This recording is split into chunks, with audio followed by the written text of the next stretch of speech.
Alright folks, just thought I'd do a quick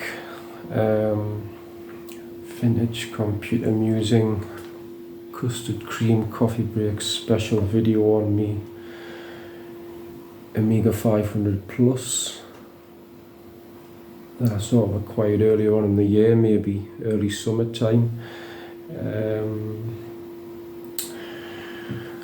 I got it off a local chap who just lives kind of over the other side of Heaton to me, and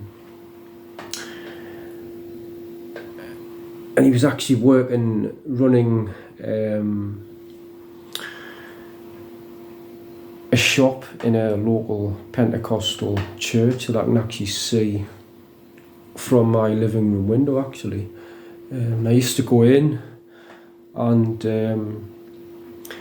one day he asked us if I could help him fix a MAME arcade machine. He had like a full-size standing arcade cab, a sort of multi-arcade sort of job.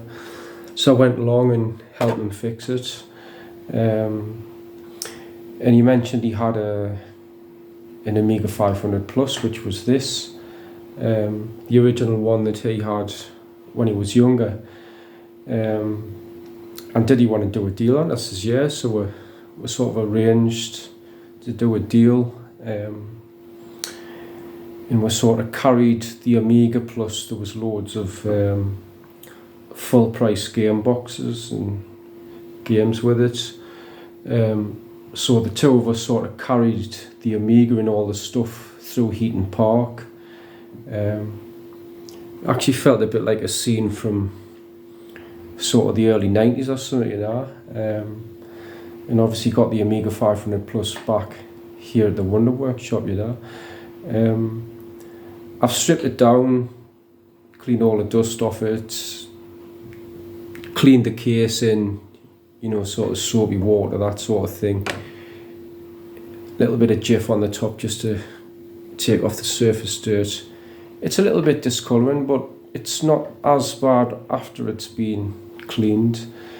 I removed the Varta battery, as you'll all know about that sort of stuff, and I neutralised it with some white vinegar and cleaned it off with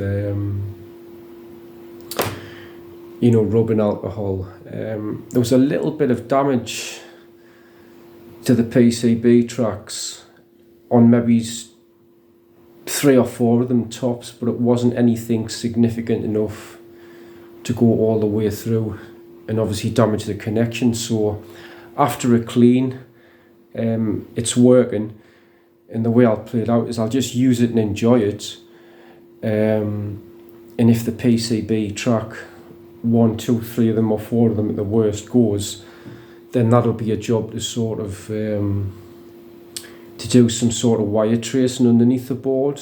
I don't think it's going to be rocket science, because there's only 3 or 4 traces of tops would need to be addressed.